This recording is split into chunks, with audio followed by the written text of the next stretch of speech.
Hi hello ನಮಸ್ತೆ question mark YouTube ಚಾನಲ್ಗೆ ಆತ್ಮೀಯವಾದಂತಹ ಸ್ವಾಗತ. ಇವತ್ತಿನ ವಿಡಿಯೋದಲ್ಲಿ ನಾವು ಅಪಾರ್ ಇಂಡಸ್ಟ್ರಿ ಅನ್ನುವಂತಹ ಸ್ಟಾಕ್ನ ಅನಾಲಿಸಿಸ್ ಮಾಡೋಣ. So let's go to analysis. So Apar industries limited, so ಇದರ ಮಾರ್ಕೆಟ್ ಲೀಡರ್ಶಿಪ್ ನೋಡೋದಾದ್ರೆ, so Apar leadership established in the year 1958, 1958ರಲ್ಲಿ ಅಪಾರ್ ಇಂಡಸ್ಟ್ರೀಸ್ ಅನ್ನುವಂತಹ ಕಂಪನಿ ಎಸ್ಟಾಬ್ಲಿಷ್ ಆಗುತ್ತೆ. So it's a dominant force in India's industrial landscape, boasting a global presence across 3 sectors. So ಇದು 3 sectors ಅಲ್ಲಿ major ಆಗಿದೆ. ಯಾವ್ದಪ್ಪ ಅಂದ್ರೆ ಕಂಡಕ್ಟರ್ಸ್. ಸೊ ಕಂಡಕ್ಟರ್ಸ್ ಅಂದ್ರೆ ಗೊತ್ತಲ್ವಾ? So conductors electrical equipments segment ಅಲ್ಲಿ ಬರ್ತದೆ. ಕಂಡಕ್ಟರ್ಸ್ ವಿಚ್ ಕಂಡಕ್ಟ್ಸ್ ಎಲೆಕ್ಟ್ರಿಸಿಟಿ ನ ಕಂಡಕ್ಟ್ ಅಂದ್ರೆ ಎಲೆಕ್ಟ್ರಿಸಿಟಿ ಯಾವ್ದ್ರಿಂದ ಹರಿದು ಹೋಗುತ್ತೆ ಅದನ್ನ ಕಂಡಕ್ಟರ್ ಅಂತ ಕರೀತಾರೆ. So basically electrical wires manufacturing and transformers segment ಅಲ್ಲಿ ಬರ್ತದೆ. ಎಲೆಕ್ಟ್ರಿಕಲ್ ಟ್ರಾನ್ಸ್ಫಾರ್ಮರ್ಸ್ ಬರ್ತದಲ್ಲ ಅದು, ಹಾಗೆ ಸ್ಪೆಷಾಲಿಟಿ ಆಯಿಲ್ಸ್ ಅಂಡ್ ಪವರ್ ಮತ್ತೆ ಟೆಲಿಕಾಂ ಕೇಬಲ್ಸ್ ನ ಇವರು ಮ್ಯಾನುಫ್ಯಾಕ್ಚರಿಂಗ್ ಮಾಡ್ತಾ ಇದ್ದಾರೆ. Okay, then moving on to portfolio ನೋಡೋದಾದ್ರೆ ಇವ್ರದ್ದು, ಸೊ ಇನ್ ಕಂಡಕ್ಟರ್ಸ್ ಆಗ್ಲೇ ಹೇಳಿದಾಗೆ transformer oils, lubricants, cables and Apar industries offer integrated solutions for various industrial needs, ensuring a strong market position across the sectors. So basically electrical segment ಅಲ್ಲಿ ಜಾಸ್ತಿ ಇವರು ಕೆಲಸ ಮಾಡ್ತಾರೆ and also integrated ಅದರ related segment ಅಲ್ಲೂ ಕೂಡ ಇವರು ಪ್ರೆಸೆನ್ಸ್ ಇದ್ದಾರೆ ಅಂತ ಹೇಳ್ತಾರೆ. ಅಂಡ್ ಇನೋವೇಷನ್ ಅಂಡ್ ಇನ್ವೆಸ್ಟ್ಮೆಂಟ್ ನೋಡೋದಾದ್ರೆ ಇವರು R&Dಗೆ ಜಾಸ್ತಿ ಒತ್ತು ಕೊಡ್ತಾ ಇದ್ದಾರೆ. ಸೊ ಜಾಸ್ತಿ develop high and high value products ನ ಡೆವಲಪ್ ಮಾಡ್ಲಿಕ್ಕೆ ಇವರು ಪ್ರಯತ್ನಿಸ್ತಾ ಇದ್ದಾರೆ. So AI artificial intelligence use ಮಾಡ್ತಾ ಇದ್ದಾರೆ ಅಂಡ್ ಆಲ್ಸೋ ಹೊಸ ಪ್ಲಾಂಟ್ ನ ಕೂಡ ಎಸ್ಟಾಬ್ಲಿಷ್ ಮಾಡಿದ್ದಾರೆ. ಸೊ ಮಾರ್ಕೆಟ್ ಡಿಮ್ಯಾಂಡ್ಗೆ ಮೀಟ್ ಮಾಡಕ್ಕೆ ಹಲವಾರು ಅಭಿವೃದ್ಧಿ ಕೆಲಸಗಳನ್ನ ಮಾಡ್ತಾ ಇದ್ದಾರೆ ಇವರು. Then moving on to customer base and distribution network. So Apar industries post ಅಂದ್ರೆ ಅಪಾರ್ ಇಂಡಸ್ಟ್ರಿ ಹತ್ರ ಡೊಮೆಸ್ಟಿಕಲಿ ಕೂಡ ಕಸ್ಟಮರ್ಸ್ ಇದ್ದಾರೆ ಅಂಡ್ ಇಂಟರ್ನ್ಯಾಷನಲ್ ಕಸ್ಟಮರ್ಸ್ ಕೂಡ ಇದ್ದಾರೆ. ಸೊ ಹೊರದೇಶ ಅಂಡ್ ಒಳದೇಶ. ಸೊ ಒಳ್ಳೆ ಕಸ್ಟಮರ್ಸ್, ಲಾಂಗ್ ಟರ್ಮ್ ಕಸ್ಟಮರ್ಸ್ ಕೂಡ ಇವ್ರ ಜೊತೆ ಪಾರ್ಟ್ನರ್ಶಿಪ್ ಮಾಡ್ಕೊಂಡಿದ್ದಾರೆ, ಅಲಯನ್ಸ್ ಮಾಡ್ಕೊಂಡಿದ್ದಾರೆ. ಸೊ ರೆವಿನ್ಯೂ ಸ್ಟ್ರೀಮ್ ಚೆನ್ನಾಗಿದೆ ಇವ್ರದ್ದು ಅಂತ ಹೇಳ್ಬೋದು. ಒಳ್ಳೆ ರೆಪ್ಯುಟೇಷನ್ ಇದೆ ಈ ಕಂಪನಿಗೆ ಅಂತ ಹೇಳ್ಬೋದು. And renewable energy focus. So Apar Industries has strategically positioned itself as a leader in domestic solar cable. So domestic solar cable manufacturing ಅಲ್ಲಿ Apar Industry is a leading industry ಅಂತಾನೆ ಹೇಳ್ಬೋದು. ಸೊ ವಿಂಡ್ ಮಾರ್ಕೆಟ್ ಅಲ್ಲೂ ಇವ್ರದ್ದಿದೆ. So leveraging its expertise and market share due to capitalise on the growing renewable energy sector. So ಮುಂದೆ renewable energy massive ಆಗಿ grow ಆಗತ್ತಲ್ಲ, so growth ಇರೋ ಕಾರಣ ಈ ಕಂಪನಿ ಕೂಡ ಗ್ರೋ ಆಗುತ್ತೆ. ಬಿಕಾಸ್ ಕೇಬಲ್ಸ್, ಕಂಡಕ್ಟಿಂಗ್ ವೈರ್ಸ್ ಎಲ್ಲ ಇವರೇ ತಾನೇ ಸಪ್ಲೈ ಮಾಡ್ತಾ ಇರೋದು ಲೀಡಿಂಗ್ ಅಲ್ಲಿ. ಸೊ ಹಾಗಾಗಿ ಈ ಒಂದು ಕಂಪನಿ ಕೂಡ ಗ್ರೋ ಆಗೋ ಚಾನ್ಸಸ್ ಇದೆ.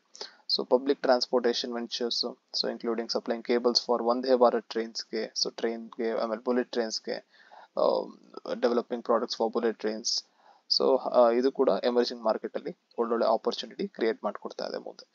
ಅಂಡ್ ಜಿಯೋಗ್ರಫಿಕಲ್ ರೀಚ್ ಎಲ್ಲಿದೆ ಅಂದ್ರೆ ಇದರ ಒಂದು ಪ್ರೆಸೆನ್ಸ್ 140 ಕಂಟ್ರೀಸ್ಗಿಂತ ಹೆಚ್ಚು ಕಂಟ್ರೀಸ್ ನಲ್ಲಿ ಇದೆ. ಇದು 140 ಕಂಟ್ರೀಸ್ ಅಲ್ಲಿ ಇದೆ ಅಂತ ಹೇಳ್ತಾ ಇದ್ದಾರೆ.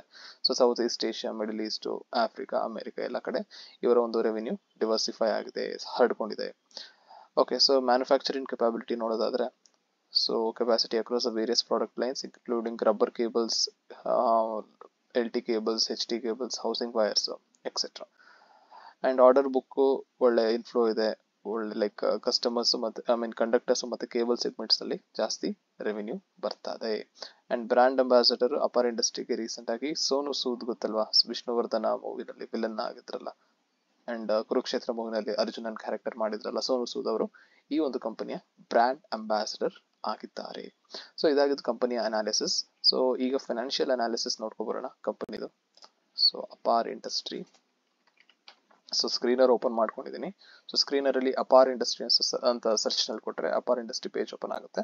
ಸೊ ಇಲ್ಲಿ ನೋಡ್ಬೋದು, ನಾನು ಒಂದು ನಿಮಿಷ ಡಾರ್ಕ್ ಬ್ಯಾಕ್ ಗ್ರೌಂಡ್ ಮಾಡ್ಬಿಡ್ತೀನಿ. ಇಲ್ಲಿ ಡಾರ್ಕ್ ಲಾಸ್ಟ್ ಅಲ್ಲಿ ಇರುತ್ತೆ, ಡಾರ್ಕ್. ಓಕೆ, ಈಗ ಚೆನ್ನಾಗಿ ಕಾಣುತ್ತೆ. ಸೊ ಡಾರ್ಕ್ ಆಗಿ ಹೋಗಿದ್ದೀನಿ. ಸೊ ಇದರೊಂದು ಮಾರ್ಕೆಟ್ ಕ್ಯಾಪ್ 25,000. ರೀಸೆಂಟ್ ಆಗಿ ಲಾರ್ಜ್ ಕ್ಯಾಪ್ ಸ್ಟಾಕ್ಗೆ ಎಂಟ್ರಿ ಆಗಿದೆ. ಸೊ ಅಪಾರ್ ಇಂಡಸ್ಟ್ರಿ 25,000 ಕೋಟಿ ಮಾರ್ಕೆಟ್ ಕ್ಯಾಪ್ ಇದೆ. ಅಂಡ್ ಇದರ ಒಂದು ಕರೆಂಟ್ ಪ್ರೈಸ್ ನೋಡ್ಬೋದು, ಸ್ವಲ್ಪ ಜಾಸ್ತಿನೇ ಇದೆ. ಅಂದ್ರೆ ಫಾರ್ ಎಕ್ಸಾಂಪಲ್ ಜಾಸ್ತಿ ಅಂದ್ರೆ ಪರ್ ಶೇರ್ ವ್ಯಾಲ್ಯೂ 6,297 ರೂಪಾಯಿ ಇದೆ. ಓಕೆ, ಸೊ ಇದರ ಬುಕ್ ವ್ಯಾಲ್ಯೂ ನೋಡಬಹುದು 613 ಇದೆ. ಆಲ್ಮೋಸ್ಟ್ 10 ಟೈಮ್ಸ್ ಜಾಸ್ತಿನಲ್ಲಿ ಟ್ರೇಡ್ ಆಗ್ತಿದೆ ಬುಕ್ ವ್ಯಾಲ್ಯೂಗಿಂತ. ಆ್ಯಂಡ್ ಡಿವಿಡೆಂಡ್ ಈಲ್ಡು 0.64% ಇದೆ, ನಾರ್ಮಲ್ ಡಿವಿಡೆಂಡ್ ಈಲ್ಡ್ ಇದೆ ಇದು. ಆ್ಯಂಡ್ ಆರ್ ಒ ಇ ಮತ್ತು ಆರ್ ಒ ಸಿ ನೋಡ್ಬೋದು ವಂಡರ್ಫುಲ್ ಆಗಿದೆ, ತುಂಬ ಚೆನ್ನಾಗಿದೆ. ಬಿಕಾಸ್ ಥಂಬ್ ರೂಲ್ ಪ್ರಕಾರ 20ಕ್ಕಿಂತ ಜಾಸ್ತಿ ಇದ್ರೆ ಒಳ್ಳೆ ಕಂಪನಿ ಅಂತ ಹೇಳ್ತಾರೆ. ಬಟ್ ಇದು ರೆಸ್ಪೆಕ್ಟಿವ್ಲಿ 51% ಆ್ಯಂಡ್ 32% ಇರೋದ್ರಿಂದ good R O E and R O C ಅಂತ ಹೇಳ್ಬೋದು. And debt to equity ratio ನೋಡ್ಬೋದು ನೀವು 0.17 ಇದೆ. ಸೊ ಥಂಬ್ ರೂಲ್ ಪ್ರಕಾರ 1ಗಿಂತ ಕಮ್ಮಿ ಇರಬೇಕು. ಆ್ಯಂಡ್ ಸ್ಟಾಕ್ ಪಿ ರೇಷಿಯೋ ಕೂಡ 20-30 ಇದೆ, ಸ್ಲೈಟ್ಲಿ 30 ಇದೆ. ಓಕೆ, ನಾಟ್ ಅ ಪ್ರಾಬ್ಲಮ್ ಅಂತ ಹೇಳ್ಬೋದು. ಸೊ 30 ಇದೆ stock P, not an under valued, also not highly over valued ಅಂತ ಹೇಳ್ಬೋದು. ಆ್ಯಂಡ್ ನೆಕ್ಸ್ಟ್ ನೋಡೋದಾದ್ರೆ ಚಾರ್ಟ್ ನೋಡ್ಬೋದು ನೀವು. ಚಾರ್ಟ್ ನಾವು ಇದರಲ್ಲಿ ನೋಡೋಣ, ಕ್ರೋನಲ್ಲಿ ಚೆನ್ನಾಗಿ ಬರುತ್ತೆ. ಸೊ ಚಾರ್ಟ್ ನೋಡ್ಬೋದು ನೀವು. ಓಕೆ, 1 ವೀಕಲ್ಲಿ ಪರ್ಫಾರ್ಮೆನ್ಸ್ ನೋಡಿದ್ರೆ ಜಸ್ಟ್ ಅರೌಂಡ್ 1%, 1.5% ಇದೆ. ಸೊ 1 ಮಂತಲ್ಲಿ 11% ರಿಟರ್ನ್ಸ್ ಕೊಟ್ಟಿದೆ. ಒಂದು ವರ್ಷದಲ್ಲಿ ಮ್ಯಾಸಿವ್ 177% ರಿಟರ್ನ್ ಕೊಟ್ಟಿದೆ. 177% ರಿಟರ್ನ್ಸ್ ಕೊಟ್ಟಿದೆ ಒಂದು ವರ್ಷದಲ್ಲಿ ನೋಡ್ಬೋದು ನೀವು. 2000 ಇದ್ದ ಸ್ಟಾಕ್ ಈಗ 6000ದಲ್ಲಿ ಟ್ರೇಡ್ ಆಗ್ತಾ ಇದೆ. ಆ್ಯಂಡ್ 3 ವರ್ಷದಲ್ಲಿ ನೋಡ್ಬೋದು 1286% ರಿಟರ್ನ್ಸ್. ವಾವ್, ಎಂಥ ರಿಟರ್ನ್ಸ್ ಕೊಟ್ಟಿದೆ ಅಂದರೆ 3 ವರ್ಷದಲ್ಲಿ ತುಂಬ ಒಳ್ಳೆ ರಿಟರ್ನ್ಸ್ ಕೊಟ್ಟಿದೆ. 3 ಇಯರ್ಸಲ್ಲಿ ಇನ್ವೆಸ್ಟ್ ಮಾಡಬಾರ್ದು ಅಂತ ನನಗೆ ಅನಿಸ್ತಾ ಇದೆ. ಓಕೆ, ಸೊ 5 ಇಯರ್ಸಲ್ಲಿ, ಸೊ 3 ಇಯರ್ಸ್ಗಿಂತ ಕಮ್ಮಿನೇ ಇದೆ ರಿಟರ್ನ್ಸು. ಸೊ 2019ಅಲ್ಲಿ ನೋಡ್ಬೋದು, ಸೊ 646 ಟ್ರೇಡ್ ಆಗ್ತಿತ್ತು. ಆ್ಯಂಡ್ 3 ಇಯರ್ಸಿಂದ ನೋಡ್ಬೋದು 456 ಟ್ರೇಡ್ ಆಗ್ತಿತ್ತು. ಸೊ ಇಲ್ಲಿಂದ ಲೈಕ್ ಕೋವಿಡ್ ಎಫೆಕ್ಟ್ ಮಾಡಿದೆ ಅಂತಲೇ ಹೇಳ್ಬೋದು. ಇಲ್ಲಿಂದ ನೋಡಿ, ಸೊ ಅರೌಂಡ್ 53% ಡೌನ್ಫಾಲಲ್ಲಿತ್ತು. ಸೊ ಡೌನ್ಫಾಲಲ್ಲಿ ಯಾವಾಗಿತ್ತು, ಲೈಕ್ 2022 ಮಾರ್ಚ್ನೇ ತಾರೀಕುವರೆಗೂ ಇದು ಡೌನ್ಫಾಲೇ ಕಾಣ್ತಾ ಇತ್ತು. ಸೊ ಇಲ್ಲಿಂದ ನೋಡಿ ರ್ಯಾಲಿ ಹೊರಟಿರೋದು, ಶೇರ್ ಒಳ್ಳೆ ರ್ಯಾಲಿ ಹೊರಟಿದೆ ಇಲ್ಲಿಂದ. ಸೊ 800 ರೂಪಾಯಿ ಇದ್ದಿದ್ದು ಸ್ಟಾಕ್ 600 ರೂಪಾಯಿ ಇದ್ದಿದ್ದು ಸ್ಟಾಕ್ ಒಳ್ಳೆ ರ್ಯಾಲಿ ಕಂಡಿದೆ. ಸೊ ಇಲ್ಲಿ ತಗೊಂಡವ್ರಿಗೆ 309 ತಗೊಂಡವ್ರಿಗೆ ಒಳ್ಳೆ ರಿಟರ್ನ್ ಸಿಕ್ಕಿದೆ. 1000 ಮೇಲೆ 2000% ರಿಟರ್ನ್ ಸಿಕ್ಕಿದೆ ಆಲ್ಮೋಸ್ಟ್. ಓಕೆ, ಸೊ ನೆಕ್ಸ್ಟು ಇದರ ಒಂದು ಫಿನಾನ್ಷಿಯಲ್ ಅನಾಲಿಸಿಸ್ ನೋಡ್ಕೊಳ್ಳೋಣ. ಸೊ ಇದರ ಕಾಂಪಿಟೇಟರ್ಸ್ ನೋಡ್ಬೋದು. ಎಲೆಕ್ಟ್ರಿಕಲ್ ಎಕ್ವಿಪ್ಮೆಂಟಲ್ಲಿ ಕೆಲಸ ಮಾಡುವಂತಹ ಒಂದು ಕಂಪನಿ ಇದು, BHEL, ABB. ಸೊ ಹೀಗೆ ಹಲವಾರು ಕಾಂಪಿಟೇಟರ್ಸ್ ಈ ಕಂಪನಿಗೂ ಕೂಡ ಇದ್ದಾರೆ. ಸೊ ಕ್ವಾರ್ಟರ್ಲಿ ರಿಸಲ್ಟ್ಸ್ ನೋಡೋಣ ನಾವು. ಲೈಕ್ ಲಾಸ್ಟ್ 1 ಇಯರ್ ತಗೊಳ್ಳೋಣ ಕ್ವಾರ್ಟರ್ ರಿಸಲ್ಟ್ಸ್. ಸೇಲ್ಸ್ ನೋಡ್ಬೋದು ನೀವು, 3939 ಇದು ಸೇಲ್ಸು, ಆಲ್ಮೋಸ್ಟ್ ಅಷ್ಟೇ ಇದೆ. ಸೊ 4000ಕ್ಕೆ ರೀಚ್ ಆಗಿದೆ ಅಂತಲೇ ಹೇಳ್ಬೋದು. ಲೈಕ್ ಕನ್ಸಿಸ್ಟೆಂಟ್ ಆಗಿ ಇಲ್ಲ ಸೇಲ್ಸು, ಲೈಕ್ 100 ಕೋಟಿ ರೇಂಜಲ್ಲಿ ಇನ್ಕ್ರೀಸ್ ಡಿಕ್ರೀಸ್ ಆಗ್ತಾ ಹೋಗ್ತಾ ಇದೆ. ಸೊ ಲಾಸ್ಟ್ ಇಯರ್ ಕಂಪೇರ್ ಮಾಡಿದ್ರೆ ಈ ವರ್ಷ ಅರೌಂಡ್ ಮೋರ್ ದ್ಯಾನ್ ಲೈಕ್ 60-70% ಜಾಸ್ತಿ, 60 crores 70 crores ಜಾಸ್ತಿ ಆಗಿದೆ ಅಂತ ಹೇಳ್ಬೋದು. ಸೊ ಆಪರೇಟಿಂಗ್ ಪ್ರಾಫಿಟ್ ಮಾರ್ಜಿನ್ 9% ಇದ್ದಿದೆ, ಈಗ 10% ಜಾಸ್ತಿ ಆಗಿದೆ. ಆ್ಯಂಡ್ ಲಾಸ್ಟ್ ಕ್ವಾರ್ಟರ್ ನೋಡ್ಬೋದು 9, ಸೊ ಅದು ಆಲ್ಮೋಸ್ಟ್ 349 ಇತ್ತು, 405 ಆಗಿದೆ ಆಪರೇಟಿಂಗ್ ಪ್ರಾಫಿಟ್. ಸೊ ಇದಾದ ನಂತರ ನೀವು ಲೈಕ್ PBT ನೋಡ್ಬೋದು. PBT 237 ಇತ್ತು ಲಾಸ್ಟ್ ಕ್ವಾರ್ಟರ್, ಈಗ 284 ಆಗಿದೆ. ಸೊ ಲಾಸ್ಟ್ ಇಯರ್ ಡಿಸೆಂಬರಲ್ಲಿ 230 ಇದ್ದಿದ್ದು, ಈಗ 284 ಜಂಪ್ ಆಗಿದೆ. ವೆರಿ ಗುಡ್ ಅಂತಲೇ ಹೇಳ್ಬೋದು. ಆ್ಯಂಡ್ ನೆಟ್ ಪ್ರಾಫಿಟ್ 170 ಇದ್ದಿದ್ದು 218 ಆಗಿದೆ. ಕ್ವಾರ್ಟರ್ ಕೂಡ ಚೆನ್ನಾಗಿರೋ ಪರ್ಫಾರ್ಮೆನ್ಸ್ ಕೊಟ್ಟಿದೆ. ಇಯರ್ ಆನ್ ಇಯರ್ ಕೂಡ ಗುಡ್ ಪರ್ಫಾರ್ಮೆನ್ಸ್ ಕೊಟ್ಟಿದೆ. ಸೊ EPS ಆಟೋಮ್ಯಾಟಿಕ್ಕಾಗಿ ಇನ್ಕ್ರೀಸ್ ಆಗಬೇಕಲ್ವಾ. ಸೊ ನೋಡ್ಬೋದು ನೀವು 44, 63, 51, 45, 54. ಸೊ ಲಾಸ್ಟ್ ಕ್ವಾರ್ಟರ್ಗೆ ಈ ಕ್ವಾರ್ಟರ್ ಕಂಪೇರ್ ಮಾಡಿದ್ರೆ 10 ರೂಪಾಯಿ ಜಾಸ್ತಿ ಆಗಿದೆ EPS, earnings per share. And last ಇಯರ್ಗೂ ಈ ಇಯರ್ ಕಂಪೇರ್ 44 ಇದ್ದಿದ್ದು 54 ಆಗಿದೆ. ಇದು ಆಲ್ಮೋಸ್ಟ್ 10 ರೂಪಾಯಿ ಸೇಮ್ EPS ಇದೆ, ಅಂದರೆ ಲಾಸ್ಟ್ ಸೆಪ್ಟೆಂಬರ್ಗೆ ಆ್ಯಂಡ್ ಡಿಸೆಂಬರ್ಗೆ ನೋಡೋದಾದ್ರೆ. ಆ್ಯಂಡ್ ಫೈನಲಿ P&L ನೋಡ್ಬೋದು. ಸೊ P&L ನಾವು 10 ಇಯರ್ಸ್ ಕಂಪೇರ್ ಮಾಡಿದ್ರೆ ಮಾರ್ಚ್ 2014 4,600 ಕೋಟಿ ಇದ್ದದ್ದು ಈ ವರ್ಷದಲ್ಲಿ ಟ್ರಯಲ್, ಅಂದರೆ ಇನ್ನು ಮಾರ್ಚ್ ಬಂದಿಲ್ಲ, ಡಿಸೆಂಬರಲ್ಲೇ ಆಲ್ರೆಡಿ 15,800 ಕೋಟಿಗೆ ರೀಚ್ ಆಗಿಬಿಟ್ಟಿದೆ ಸೇಲ್ಸ್.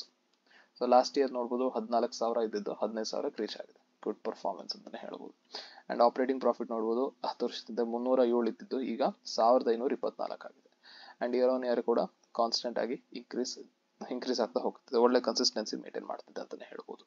ಆ್ಯಂಡ್ PBT ನೋಡ್ಬೋದು ನೀವು. ಸೊ PBT ಎಷ್ಟಿತ್ತು, 129 ಕೋಟಿ ಇದ್ದಿದ್ದು ಇವಾಗ 1,112 ಕೋಟಿ, 1112 ಇದೆ. ಆ್ಯಂಡ್ ನೆಟ್ ಪ್ರಾಫಿಟ್ ರೈಸ್ ಆಗಿದೆ, 90 ಕೋಟಿ ಇದ್ದದ್ದು ಈಗ 832 ಕೋಟಿ ಆಗಿದೆ. EPS ನೋಡ್ಬೋದು. ಸೊ ಲಾಸ್ಟ್ 4 ಇಯರ್ಸಿಂದ ಒಳ್ಳೆ EPS ಗ್ರೋತ್ ಆಗಿದೆ ನೋಡಿ. ಓಕೆ, ಸೊ ಇದಾದ ನಂತರ CAGR ಒಳ್ಳೆ CAGR ಇದೆ. ಸೊ 10 ವರ್ಷದ 5 ವರ್ಷದ ನೋಡಿದ್ರೆ 48, 59% ಇದೆ respectively. Okay, return on equity ನೋಡಿದ್ವಿ. ಸೊ ಎಷ್ಟು 51 ಏನೋ ಇತ್ತಲ್ಲ. ಎಸ್, ಒಳ್ಳೆ ರಿಟರ್ನ್ ಆನ್ ಇಕ್ವಿಟಿ ಕೊಟ್ಟಿದೆ. ಸೊ ಬ್ಯಾಲೆನ್ಸ್ ಶೀಟಲ್ಲಿ ನೋಡ್ಬೋದು ರಿಸರ್ವ್ಸು ಕೂಡ ಜಾಸ್ತಿ ಆಗ್ತಾ ಹೋಗ್ತಾ ಇದೆ. ನೋಡ್ಬೋದು ನೀವು ರಿಸರ್ವ್ಸು 11361 ಇತ್ತು, 1677 ಆಯಿತು, 2198, 2425 ಒಳ್ಳೆ ರಿಸರ್ವ್ಸ್ ಮೇಂಟೈನ್ ಮಾಡ್ಕೊಂಡು ಬಂದಿದೆ. ಆ್ಯಂಡ್ ಲಯಬಿಲಿಟೀಸ್ ಕೂಡ ಅಷ್ಟೇನು ಜಾಸ್ತಿ ಆಗಿಲ್ಲ. ಸೊ 4533, ಸೊ 4605 ಈ ಸತಿ ಲಯಬಿಲಿಟೀಸ್ ಕಮ್ಮಿ ಆಗಿದೆ, ಬೋರಿಂಗ್ಸ್. ಓಕೆ, ಅದರ್ ಲಯಬಿಲಿಟೀಸ್ ಕಮ್ಮಿ ಮಾಡ್ಕೊಂಡಿದ್ದಾರೆ. ಸೊ ಇದಾದ ನಂತರ ಇನ್ವೆಸ್ಟರ್ಸ್ ಪ್ಯಾಟರ್ನ್ ನೋಡೋಣ, share holding pattern. So share holding pattern ಅಲ್ಲಿ ನೋಡ್ಬೋದು ನೀವು. ಸೊ ಸೆಪ್ಟೆಂಬರ್ ಅಲ್ಲಿ 60% ಇದ್ದಿದ್ದು ಈಗ 57.77%ಗೆ ರಿಡ್ಯೂಸ್ ಮಾಡಿದ್ದಾರೆ. ಯಾರು ರಿಡ್ಯೂಸ್ ಮಾಡಿರೋದು? ಪ್ರೊಮೋಟರ್ ಹೋಲ್ಡಿಂಗ್ ರಿಡ್ಯೂಸ್ ಆಗಿದೆ. FIIs 1% ಜಾಸ್ತಿ ಮಾಡ್ಕೊಂಡಿದ್ದಾರೆ, ಒಂದಲ್ಲ ಹತ್ತತ್ರ 2% ಜಾಸ್ತಿ ಆಗಿದೆ.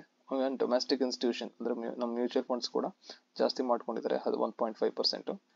ಅಂಡ್ ರಿಟೇಲ್ ಇನ್ವೆಸ್ಟರ್ಸ್ ಕಮ್ಮಿ ಆಗಿದ್ದಾರೆ ಅಂತಾನೆ ಹೇಳ್ಬೋದು. ಸೊ ಪ್ರೊಮೋಟರ್ಸ್ ಏನಕ್ಕೆ ಡಿಕ್ರೀಸ್ ಮಾಡ್ಕೊಂಡಿದ್ದಾರೆ ಗೊತ್ತಿಲ್ಲ. ಯಾರು ಡಿಕ್ರೀಸ್ ಮಾಡಿರೋದು ನೋಡೋದಾದ್ರೆ, so Kushal Narendra Desai, Chaitanya Narendra Desai and trust ಕೂಡ ಡಿಕ್ರೀಸ್ ಆಗಿದೆ. ಆಲ್ಮೋಸ್ಟ್ ಎಲ್ಲಾ ಪ್ರೊಮೋಟರ್ಸ್ ಕೂಡ ಅವರ ಶೇರ್ ಹೋಲ್ಡಿಂಗ್ಸ್ ನ ಡಿಕ್ರೀಸ್ ಮಾಡ್ಕೊಂಡಿದ್ದಾರೆ. ಸೊ ಮೇಜರ್ ಆಗಿ ಡಿಕ್ರೀಸ್ ಮಾಡ್ಕೊಂಡಿರೋರು ಕುಶಾಲ್ ನರೇಂದ್ರ ದೇಸಾಯಿ. ಸೊ 24.06 ಹತ್ತಿರ 1%. ಇವರಿಬ್ರು ಕೂಡ 1% ರಿಡ್ಯೂಸ್ ಮಾಡ್ಕೊಂಡಿದ್ದಾರೆ, ಕುಶಾಲ್ ನರೇಂದ್ರ ದೇಸಾಯಿ. ಓಕೆ ಫೈನ್, ಅದೇನೇಕಂತ ಗೊತ್ತಿಲ್ಲ. ಸೊ ರೀಸೆಂಟ್ ಆಗಿ ಟ್ರೇಡ್ ನೋಡ್ಬೋದು. So bulk deals, block deals, trades. Okay fine. So December ಅಲ್ಲಿ ನೋಡಿ, ಸೊ ಇಷ್ಟು ಟ್ರೇಡ್ ಶೇರ್ಸ್ ನ ಕಮ್ಮಿ ಮಾಡ್ಕೊಂಡಿದ್ದಾರೆ. Okay fine. ಸೊ ಕಂಪನಿ ವೆಬ್ಸೈಟ್ಗೆ ಹೋಗಿ ಬಂದ್ಬಿಡೋಣ ಲಾಸ್ಟ್. ಸೊ ಆದ್ರೂ ಲೈಕ್ ಅವ್ರು ರೆಡ್ಯೂಸ್ ಮಾಡ್ಕೊಂಡ್ರು ಕೂಡ so decent share holding pattern ಇದೆ ಅಂತ ಹೇಳ್ಬೋದು. ಬಿಕಾಸ್ ಲೈಕ್ 50ಗಿಂತ ಜಾಸ್ತಿ ಇರಬೇಕು ಪ್ರೊಮೋಟರ್ ಹೋಲ್ಡಿಂಗು. ಸೊ 57% ಇದೆ, ನಾಟ್ ಅ ಪ್ರಾಬ್ಲಮ್. ಲೈಕ್ ಸುಮಾರು ವರ್ಷದಿಂದ 60% ಆಯಿತು. ನೋಡ್ಬೋದು, ಇಯರ್ ಆನ್ ಇಯರ್ ನೋಡ್ಬೋದು ನೀವು. ಸೊ 57 ಇದ್ದಿದ್ದು 57.96 ಇದ್ದಿದ್ದು ಜಾಸ್ತಿ ಮಾಡ್ಕೊಂಡು ಹೋದ್ರು ಪ್ರೊಮೋಟರ್ ಹೋಲ್ಡಿಂಗ್. ಲೈಕ್ 2020, 2021, 2022 ಆಲ್ಮೋಸ್ಟ್ ಅಷ್ಟೇ ಇತ್ತು. ಡಿಸೆಂಬರ್ ಈ ವರ್ಷ ಸೊ 57 ಡಿಕ್ರೀಸ್ ಮಾಡ್ಕೊಂಡಿದ್ದಾರೆ. ಸೊ 2017ರಲ್ಲೂ ಅಷ್ಟೇ ಇತ್ತು, ಈಗಲೂ ಆಲ್ಮೋಸ್ಟ್ ಅಷ್ಟೇ ಇದೆ, 57%. ಅಂಡ್ FIIs, DIs ಒಳ್ಳೆ ರೆಸ್ಪೆಕ್ಟಿವ್ ಹೋಲ್ಡಿಂಗ್ಸ್ ಇದೆ ಅಂತ ಹೇಳ್ಬೋದು. ಅಂಡ್ ಈಗ ಕಂಪನಿಯ ಒಂದು ವೆಬ್ಸೈಟ್ ನೋಡ್ಕೊಂಡ್ ಬಂದ್ಬಿಡೋಣ. apar.com ಅಂತ ಇದೆ ನೋಡಿ, ಅಪಾರ್ ಇಂಡಸ್ಟ್ರಿ ವೆಬ್ಸೈಟ್ ಓಪನ್ ಮಾಡ್ಕೊತಾ ಇದ್ದೀನಿ. ಎಸ್, ಓಪನ್ ಆಯ್ತು. ಸೊ ಸಸ್ಟೈನಬಿಲಿಟಿ ಟುಮಾರೋ ಅಂತ ಕೊಟ್ಟಿದ್ದಾರೆ. ಬಿಕಾಸ್ ರಿನ್ಯೂವಬಲ್ ಸೆಕ್ಟರ್ ಅಲ್ಲಿ ಕೆಲಸ ಮಾಡೋದ್ರಿಂದ ಫ್ಯೂಚರ್ಗೆ ಸೇವ್ ಮಾಡಬೇಕು ಅಂತ ಒಂದು ಮೆಸೇಜ್ ಕೊಡ್ತಾ ಇದ್ದಾರೆ. So wind cables, solar cables, EV and biodegradable transform oils and everything ಮಾಡ್ತಾರೆ ಇವರು. ಸೊ ಎಸ್, ಇದು ಅವರ ಒಂದು portfolio. Speciality oils, conductors, cable solutions, polymers, telecom solutions, lubricants. So ಇದಾಗಿತ್ತು ಅಪಾರ್ ಇಂಡಸ್ಟ್ರಿಯ ಒಂದು ಅನಾಲಿಸಿಸ್, ಶಾರ್ಟ್ ಅನಾಲಿಸಿಸ್. ಸೊ ನನ್ನ ಪ್ರಕಾರ ಈ ಒಂದು ಕಂಪನಿ ಒಳ್ಳೆ ಗ್ರೋತ್ ಕಾಣುತ್ತೆ, ಮುಂದೆ ಕಾಣ್ತಾ ಇದೆ. ಅಂಡ್ ಪ್ರಾಮಿಸಿಂಗ್ ಕಂಪನಿ ಅಂತಾನೆ ಹೇಳ್ಬೋದು ಫ್ಯೂಚರ್ಗೆ. ಸೊ ಇದಾಗಿತ್ತು ನನ್ನ ಅನಾಲಿಸಿಸ್. ಸೊ ನೀವು ಇನ್ವೆಸ್ಟ್ ಮಾಡೋದಾದ್ರೆ ನಿಮ್ಮ ಒಂದು ಅನಾಲಿಸಿಸ್ ಮಾಡಿ ಇನ್ವೆಸ್ಟ್ ಮಾಡಿ ಅಂತ ಹೇಳ್ತಾ ಈ ಒಂದು ಮಾತನ್ನ ಮುಗಿಸ್ತೇನೆ. And remember, it's not my recommendation. Thank you.